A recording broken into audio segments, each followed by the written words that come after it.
Welcome to Taking Healthy Back with Maria, with your host, Maria Malik, experience coach, conscience educator, and destination retreat host, presents to you countless ways to overcome an overwhelmed, overprocessed, and over-medicated lifestyle. She'll be covering everything wellness, from getting more from life than you put into it, destination retreats to healthy cooking, and conscious education. So please welcome the host of Taking Healthy Back with Maria. Hey, greetings, everybody. Thriving souls. Welcome to Taking Healthy Back with Maria. I'm your host, Maria Malik. And the mission of Taking Healthy Back is to help us renovate our lives to get in control of our health, our home, and our habits, while creating actionable steps to thrive beyond surviving with an intentional, God-centered plan. We have another wonderful show today with Sid McNairy, Breaking Patterns, Building Peace and Healing Beyond Limit. Sid is a global peace ambassador, author, and transformational coach about his mission to empower others to live in peace. Sid shares how his signature method, the practice, helps dissolve fear, overcome negative patterns, and reactivate inner peace.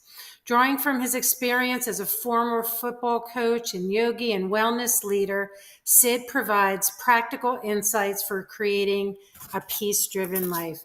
Welcome, Sid. Good to have you here. Hey, thank you. Thank you for having me, and great to be here. Well, for years and years, I've always told people that their wellness is directly related to their peace. And we live in a world where there's so much unrest in the world. And it's wonderful to have you here as an ambassador of peace and with a very powerful movement. So your journey to peace began at a very young age.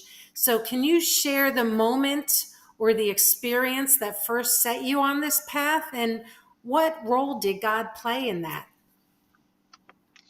Well, when I was 3 years old, had a I had a surgery that I needed to have, and I thought it was fun going into it because things were happening to my body and that I just seemed funny to me. But as soon as my mom found out, they took me to the doctor, and next thing you know, I was slated to have a quick surgery. And while in surgery in Baton Rouge, Louisiana, I went back to the light.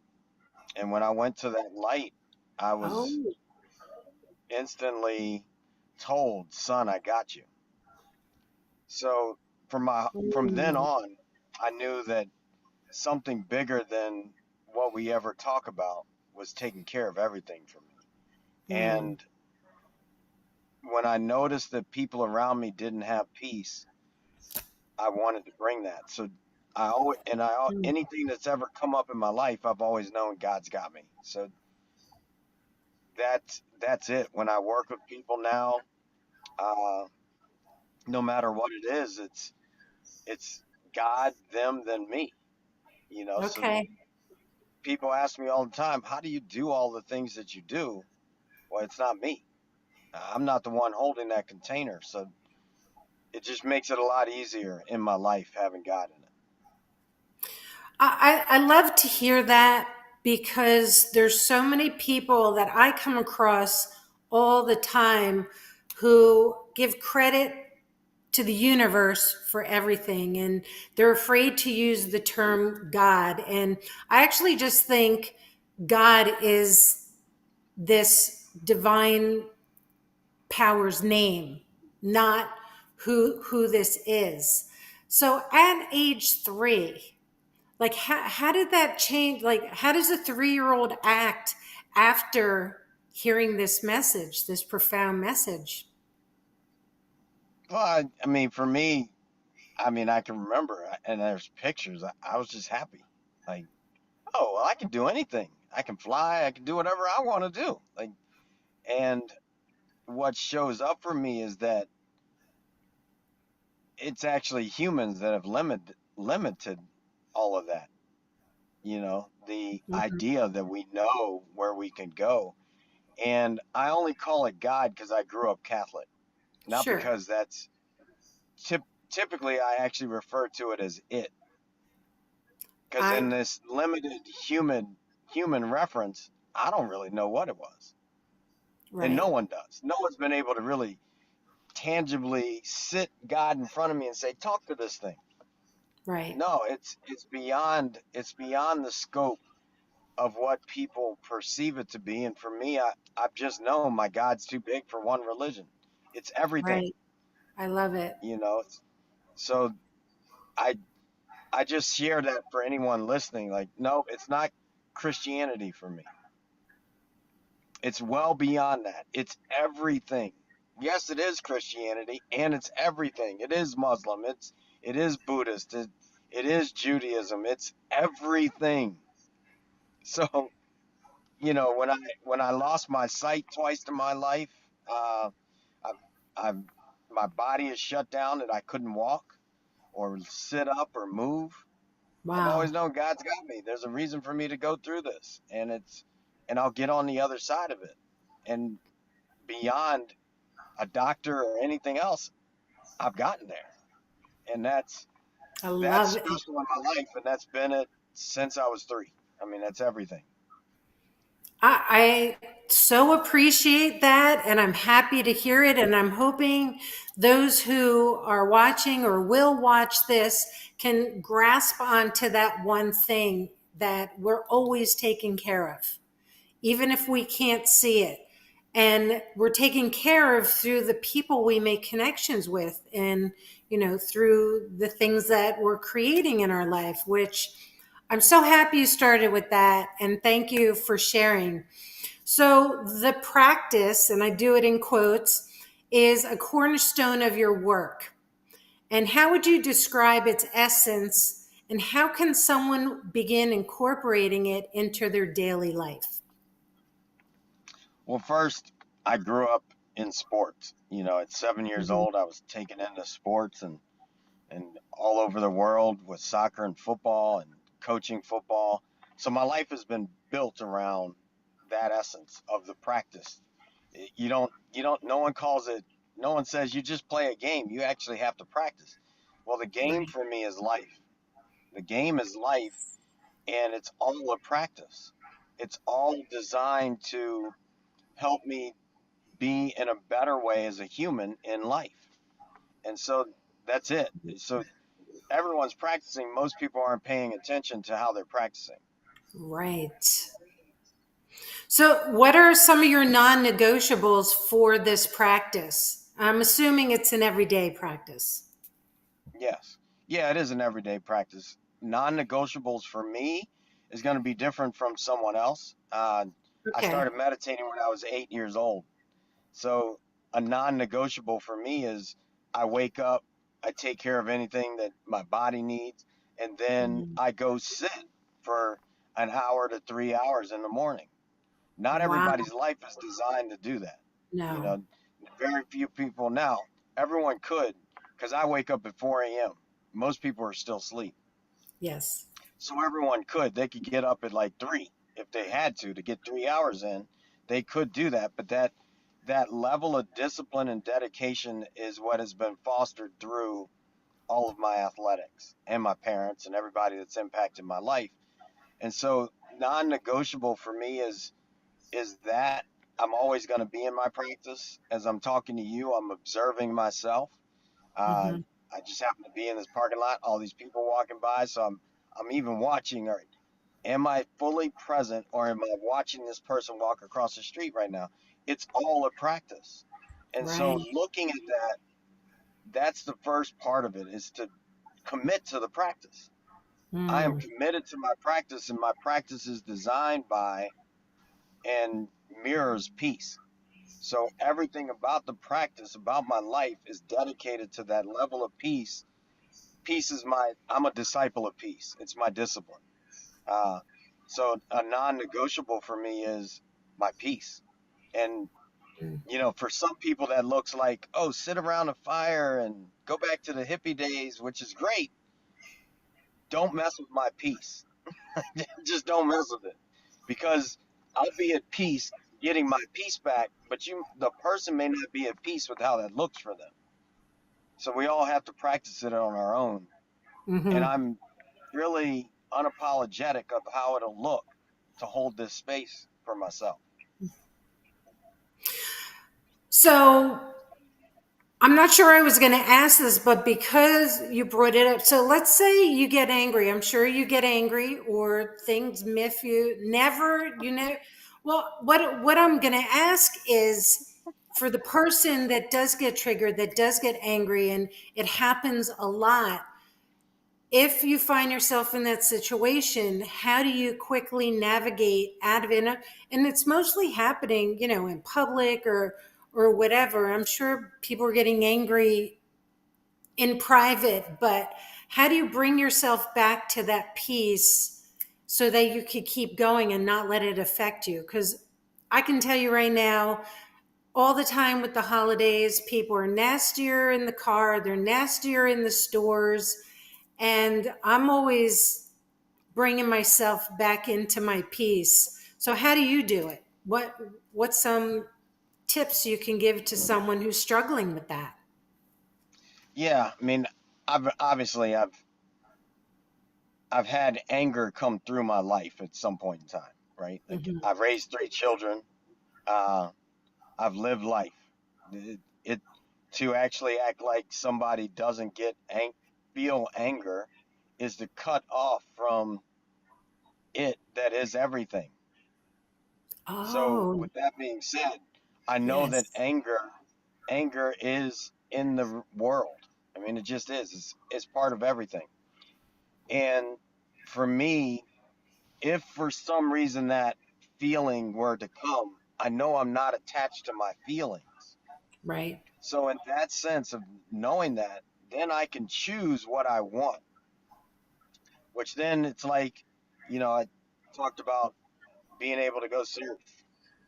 It's riding the waves of life, and I'm searching for the perfect Mm. wave. And Ah, I don't have to nice. ride every wave. If that feeling of anger, which is another wave, emotion, energy in motion, if that wave of anger comes, I don't have to ride that. So that's what I know. I get to choose now. Disrupt my peace.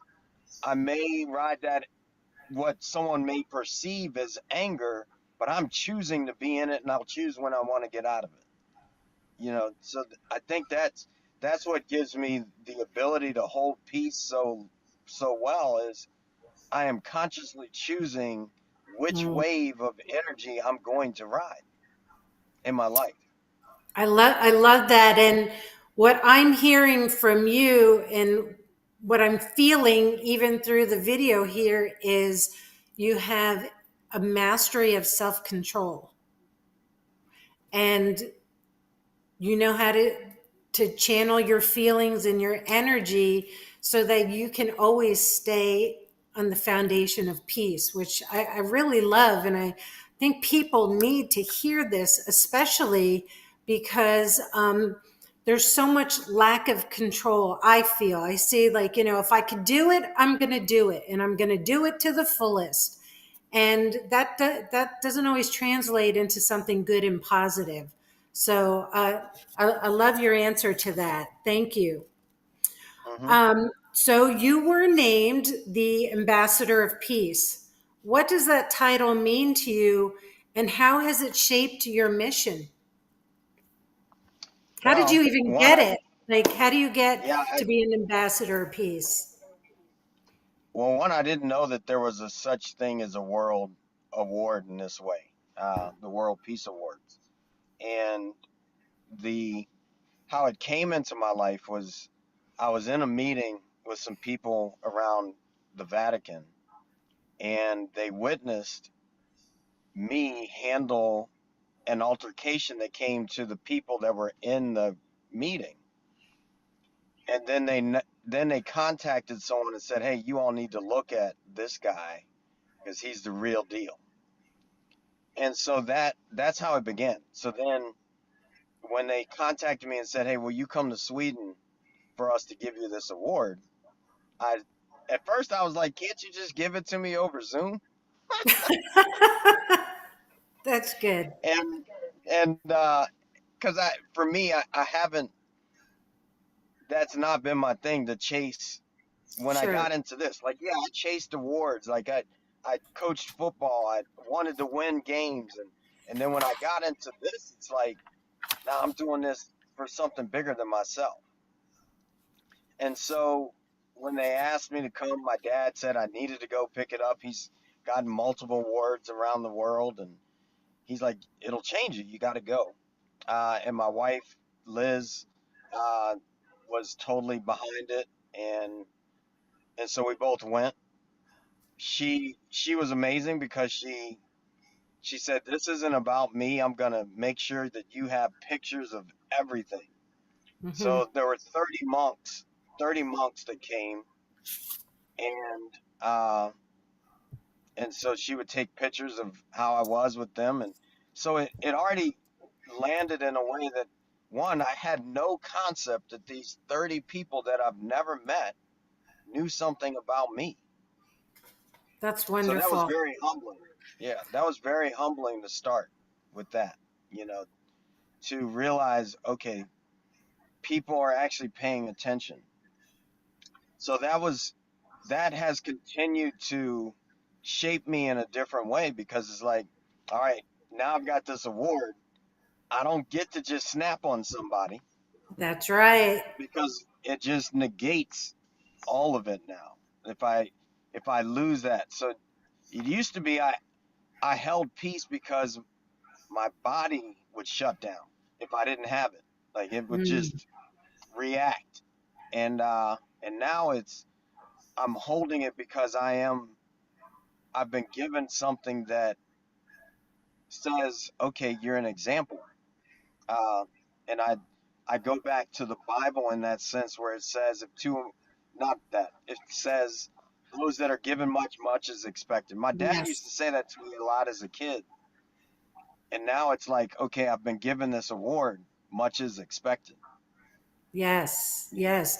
Sid, 15 minutes just went like this. We have a break. We'll be right back and we'll get back into it. Thank you. Awesome. I think sometimes we do the things that we didn't have. So I didn't have that when I was setting my business. And I didn't have people telling me, hey, oh, this is a hole that you have, and here's some people that can help fill that hole. You don't have to do everything yourself, you don't have to. Right, right. But we're not meant to I do it ourselves as business people either. Okay, and that's a question that I have also. And I was raised to be a housewife, and I wasn't raised to have a career. And I don't know how many other women my age or, various ages were groomed in that way. And at this point in my life, I don't really want to start a career. Are there women in the group who are not business entrepreneur oriented, that are a part of the group just to help them, I don't want to say find themselves, but really be okay with where they are and not pursuing these big dreams, because there's a big push out there for women to be these, hardcore powerful women, empowered, which I want women to be empowered, but I don't believe everyone is meant to be an entrepreneur. Are there women in the group who just want to be women or moms, or just be okay with where they are and give themselves permission? Does that all make sense? It makes perfect sense. And I'm going to say this, and just expand it a little, because I feel like all of us need to be okay with where we are. Yeah. Yeah. But we have some people that are in a different season, right? And so we have some people call it empty nesters or whatever, little titles that we have to it, right? And that's a very special season that needs to be nurtured and understood. But what I say to people that tell me, well, and I had a couple of women it was really beautiful conversation we had on our last retreat, as a matter of fact. And someone said, I'm in this stage, I've already had a business, I've done a business, I've sold my business, or I left the business, or I retired. Hey, everybody, welcome back. We're talking with Sid McNairy, Global Peace Ambassador. And my next question, Sid, is fear and negative patterns are barriers for many people. What advice do you have for people trying to break through these obstacles? And, I'm one of those people too. It's a very conscious thing that has to be done. How do you approach that? Well, I'd have to say that one thing is to seek the truth, like Mm, really get to what is true about the moment. If you're in a real threat and you're talking about it, it's not a real threat yet. right. A real threat would be, I remember in Sedona, I was walking past a rattlesnake and it shook its tail and I stopped and I just backed up and went around and it never did anything. It wasn't a real threat. A real Got threat, it's striking and it's on its way. And I right. may have fallen on that path. So I get with that when I think of the fears we have, like what's really happening, Mm, and getting clear on that so that I now, in what's really happening, how can I step forward from here? So right. one thing for sure is knowing what I want to generate in my life, which again, I go back, I want peace. Hmm. My intention is to bring peace. So if my intention is to bring peace, is this thought taking me there? If not, why am I having it? Very good. So I think when I think of someone who may be experiencing the emotion of fear, the illusion that something's wrong, Yes. get real with it. Know it in truth. Remember your own intention of how you want to move your life and let that come forward. In 90 seconds, every emotion changes. Wow. Okay. So, that's where my meditation practice is so important because I can I can be in motion and be meditating in motion. I can be walking down the street and I'm meditating because I can see my thoughts and I know, is this a thought that I want to entertain or not? Yes. Yeah, and we can control it. I think people are like, well, I'm just like this and I can't control it. And I love again that you're saying this because you're saying a lot of things that I have said many times to people, and perhaps I just they weren't ready for the information yet. And what I'm hearing a lot from you is just having complete self awareness, and you have to get quiet. You have to meditate in order to be able to be sensitive to what your body is feeling in any given moment. True? Yes. Yeah, definitely. I think of the Buddha, the first Buddha, not Jesus the Buddha, but the first Buddha. And one of his right hand people was a serial killer. Now, a serial killer. Like people don't realize that, but if you go look at the stories, it was a serial killer. The serial killer came to the Buddha and took his belt of ears of the people he had slayed and took it off and followed the Buddha. For me, when I'm in a space where something is going out of whack, I'm like, okay, how did I bring this to the table for myself? Mm-hmm. Because when I recognize it in that way, I've watched people shift into the energy of where I want to be. So it Ah, isn't about someone else. It's about me looking inside and recognizing, why am I seeing this in my life? Because I only see through my own eyes. right.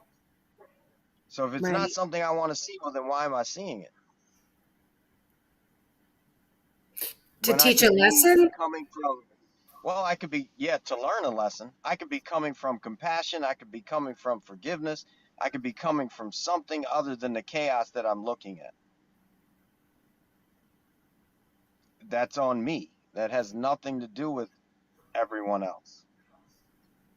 Well, do you draw from God in those moments? Because I don't believe we can do anything alone. I think everything, at least what I'm working on, is when I get in certain moments like that, is to refer to the word and what I should do, because I don't believe I do anything on my own. I heavily Well, lean let me on ask you God. this. Hmm. Let me ask you this question. Is there anything you can do without God? No. All right, then. So why would I need to worry about that? Because it's always getting done with God. Always, everything.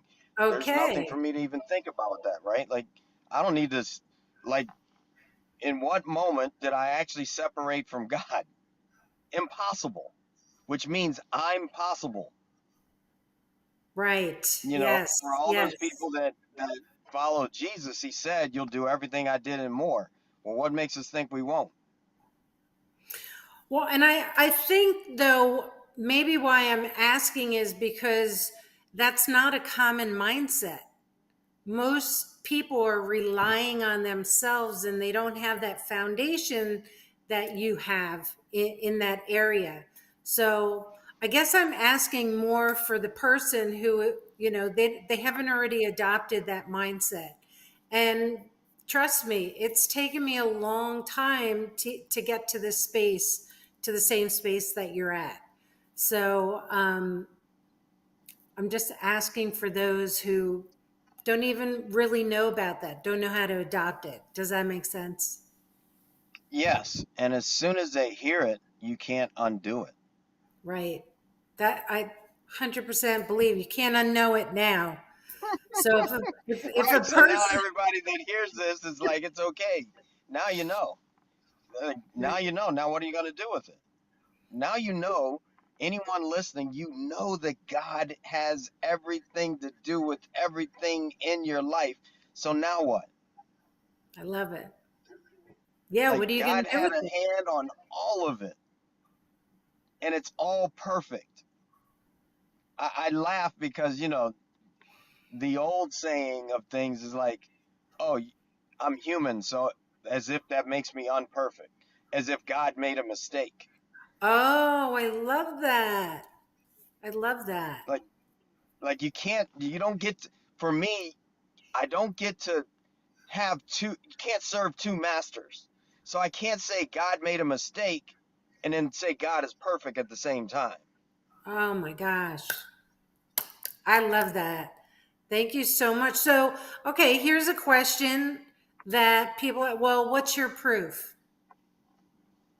I know I what I breathe every say. day. I breathe without thinking about it. My body digests my food without thinking about it. The sky is the way the sky is. The people are being born. There's miracles all around me all the time, and I had nothing to do with them. I love it. So that's it. Like all I have to do is open my eyes, look around. I have children. I didn't go into my then wife and make them enter and hatch a child. Like, let's get real about this. Like, are you really, I just found something out that baffles me, especially because, you're in the States, I'm in the States, we're both in Florida, and people complain.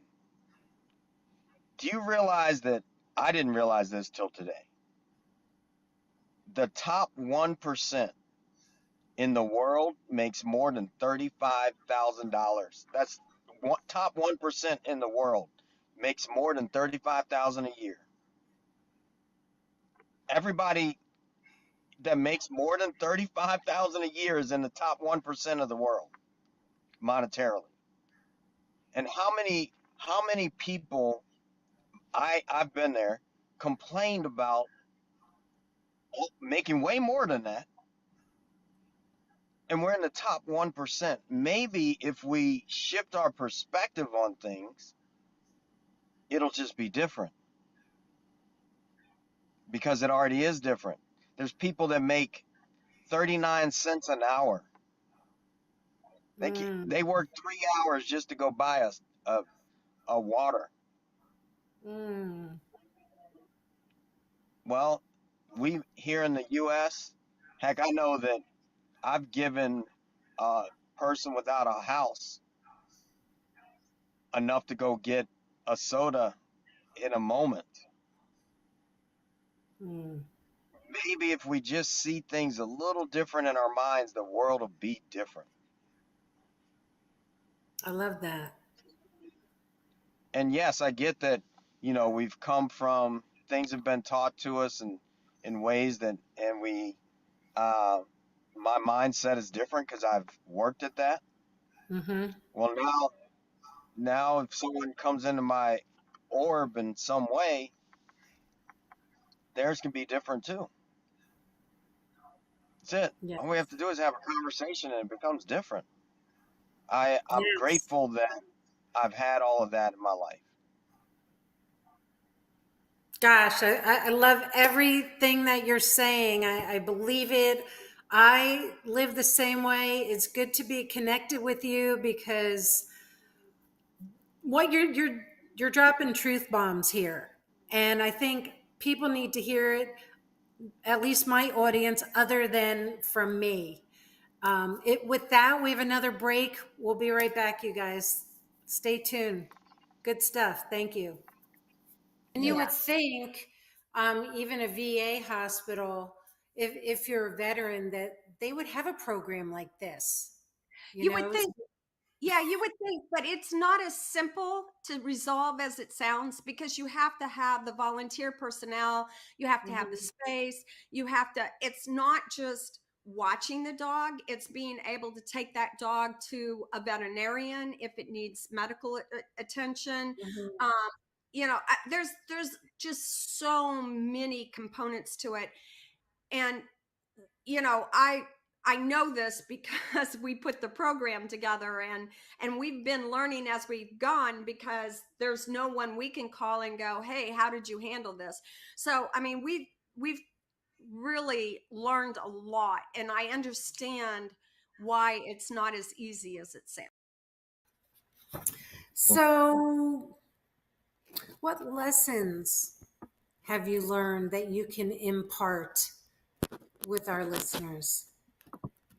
I would say without a doubt, the big lesson that I've learned in all this is the importance of the people that you choose to allow to be around you. That has been Love absolutely that. my life. I know for whatever reason, I used to fancy myself as a great leader when I was growing up. I thought I was a leader amongst all the kids and all that stuff. But all I know is every time I hung around people that did drugs, I did drugs. And so I needed to understand that stepfather growing up, he'd always tell me, show me who your friends are and I'll show you who you are. Welcome back, everyone. We're here with Sid McNairy, Ambassador of Peace. Your website is called The Art of Peaceful Living, correct?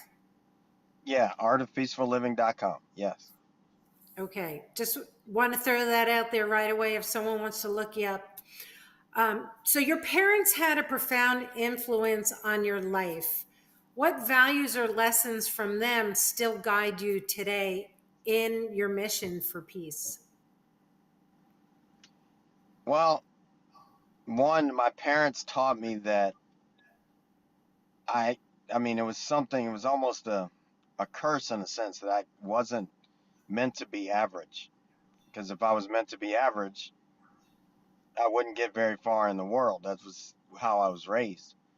And so I always looked at my brother Jesus as a guide. Like, all right, well, if I'm supposed to be the best, the athlete in me says go after the best, which looked like trying to, mirror and be and learn his teachings, and so I've had that example in my life because of my parents, because of my dad's ability to study to be a priest and then also become a world-renowned scientist, and my mom to study law and then be a teacher. They embodied what I needed to learn to be where I am now, for sure. And so I'm grateful for that, and to know that I was always paying it forward for my children to pick it up what they wanted to pick up, what I could give. And that's the same for all these children that we work with our silent retreat or sports and stillness retreat and all the different things. So I feel that I looked up to my parents as an example of what I could become. And also, I'm Mm, grateful that they planted that seed that you could do more, So that's the way my sister, brother, and I have inspired ourselves to be. And I can see with their children and my brother's child, and all of them elevating from where we are. Something that really resonates for me is we all came from the first cell. The first cell got rid of everything that it didn't Wow. need, that was negative, and then divided itself in half from the things that it was good. And that's so that kind of guides me. It's like I'm constantly looking at, all right, what's the best of me to pass to another person. And if it's something Mhm. I don't like about myself, I'm not passing that along. It's time to remove that, you know, which is in the core of all of us. So it kind of opens up in that way for my parents. Uh, just watching how they imparted so much of what they learned in their lives onto others. Yeah. That's beautiful. I love it. You mentioned working with youth. What are some projects that you have that you're either doing now or coming in the future? I know you're building a huge wellness center in Jacksonville. Tell us what that's going to tell us the vision of that. Well, we're building a center where people can come, an academy where people can come and study peace, have it in their life on a daily basis, or whether they need to retreat and get away and all those things. Hmm. And we have our sports and stillness camp for children that we do it.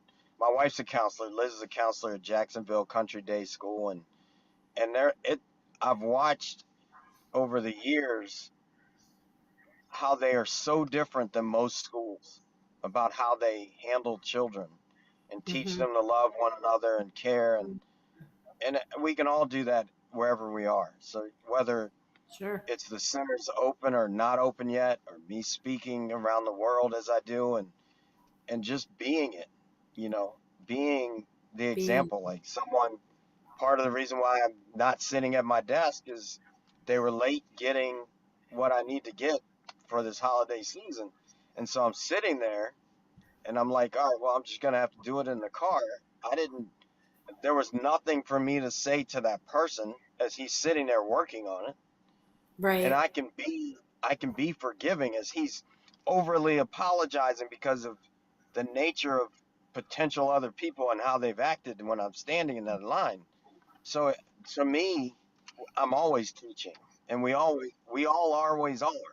Like a child that sees me cross the street and a car's coming, how I move, and that child sees it, they just learn.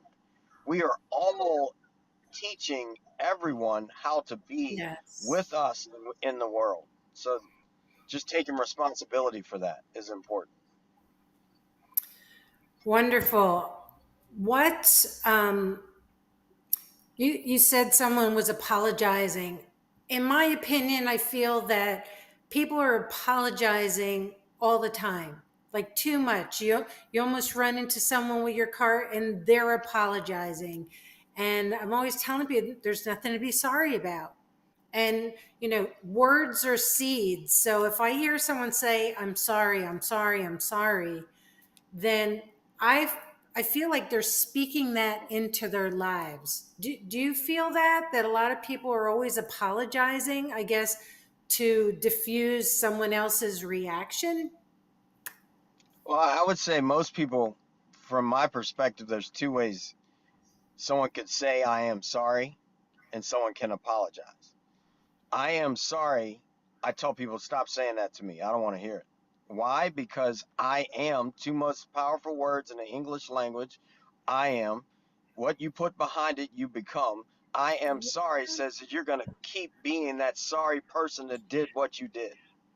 someone that apologizes has actually taken the time to say, I apologize for this thing, and I'll know if you really meant it because you'll be different. So you Yes. only have to say it. You only have to say it once and it's okay if people take steps that they didn't recognize they were taking. And as soon as they know, have you changed it? Like I know that Yes. I had relationships that I wasn't perfect, nor was the other person, because if we were both perfect, if it only takes one person to be authentic in a relationship, the relationship would be fine. It takes two people to be inauthentic in a Mhm. relationship. So if it breaks up, I know that I had something to do with it. Period. Exclamation point. And I know some people aren't okay with that, but they don't want to look at it. But yeah, maybe you ought to look at whatever you put on your side of the street, because if you were perfect, then it would just be okay. End of story. So for me, an apology says, I know my misstep and I'm redoing it, Mhm. and you'll never see it again. I am sorry says I'm gonna keep doing the same thing, and think about all the people listening, the ones that say I am sorry, how often do they repeat the same sorry behavior? Yes, yes. Wow. That is a serious truth bomb right there. Hmm. Thank you. Thank you so much for that. You explained it eloquently. I love it. I love it. I love it. Um, you've written books on empowerment, discipline, and peace. What message do you hope resonates most with people? Peace is possible. Peace Like is it possible. just that simple. Peace is possible, and I have to do the work to bring it. Like peace is possible in the world. We all have to do our part. That's it. Nothing more, nothing less. Whatever. And some people's parts may seem bigger because it's like, all right, someone becomes president of the United States. It may seem bigger, but actually, if nobody else does anything the president says, that's not going to measure up, no matter what the president says. So I have to do my part. And I think when I think of that, it's like I point one finger at somebody, three more are pointing back at me. Yes. I got to do my part. That's it.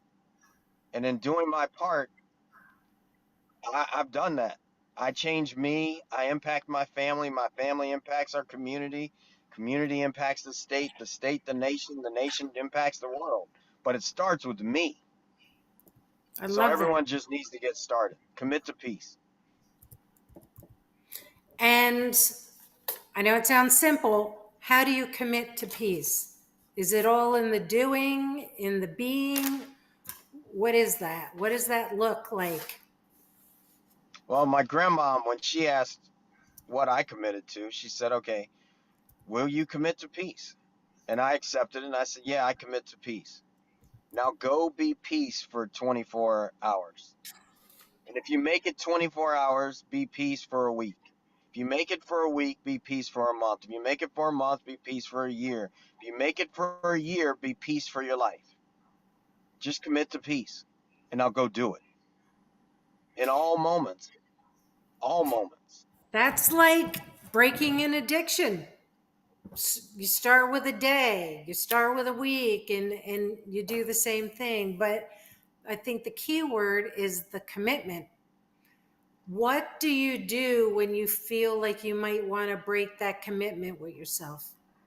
What goes on in your mind? Well, for me, I've just I'm a committed person. So if I commit to breaking the peace, good luck, because here it comes. I've just witnessed the cost of breaking my own peace. That's it. The cost. Yes. Yeah. So now that I know the cost of breaking my peace, I refuse to break it for anybody. Okay. Yeah. So I just love. witnessing what's the chain reaction from yelling at this kid or getting upset, all the different things that could possibly break someone's peace. What's the cost? Yes. The cost is too big Yes. for me. Like Right. Because because I in 2010 when I committed to peace on the mountain, and so many things had to come out of my life to have peace. And I kept committing. It just so happens that before the World Peace Award, I got to a place where I only wanted peace. Mm. And then now that I'm in that alignment, everything's coming at me like that. That brings me Yes. more peace. Right. And I know there's someone out there probably saying, "Oh, that sounds great," and blah blah. Well, you haven't done it, so you want to prove me wrong? Go commit to it. Prove me wrong. Go commit to Right. it. I'm at peace with people not having peace. Are they at peace with me having peace? Mm. Good question. And what we reflect is what we attract.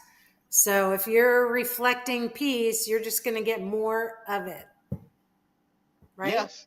And I've never, well, I don't want to say never, but I have in this moment, I'm so okay with holding my peace Mm-hmm. that when people say like, "Oh, there's going to be haters," I'm like, "You don't know that. I'm not taking that as my message. There doesn't need to be haters. Actually, if I'm doing a good enough job with my piece, there won't be haters. They'll want it too. Exactly. They'll just be okay Exactly. with it. You're not Yeah. going to So attract that. They're not going to be in your circle because they don't want what you got. I love it, Sid. Great stuff. I hope whoever's watching, you shared this because there's some really good nuggets here for peace, for wellness. Clearly, everything Sid does is to keep his health and to share it with others and reflect that. And go to the art of peaceful living. Share this, spread the word because Sid, we're so in alignment with our missions, different names, but basically the same thing. And that is to live our God given life. That is our purpose. And when you get quiet in your mind and you allow peace, then all those things that you desire are actually going to happen. And you got to do the work and you got to be the peace to get your peace. We This was fast. We are done right here. I could talk to you all day, Sid. Thank you so much for being here. What are the names of your books? And we want people to go out and read them and help spread the message. well, I have 7 books out, and I'm gonna go with 2 that really focus on the programs that we're really running and concentrating on right now. The Warrior Within, which came out in 2022, maybe before that, actually before that, 2019. The Warrior Within, A Quest for Peace, and then The Secret Weapon, the special edition, that just came out a couple Mondays ago. That book, the responses of how it's landing for people has been beautiful and transformational for the people that are reading it. So I advise anyone to pick it up and yeah, just dive into it. You are the secret weapon of your life. And the Yes. book helps someone discover that. Wonderful. Thank you so much. It was an honor to talk to you and can't wait to do more wonderful things with you. Thank you, Awesome. everyone. We'll see you next week. Take care. Peace. Peace. This has been Taking Healthy Back with your host, Maria. Tune in each week as Maria will empower you to put your wellness in your control. Right here, Fridays, noon Eastern on the Bold Brave TV network.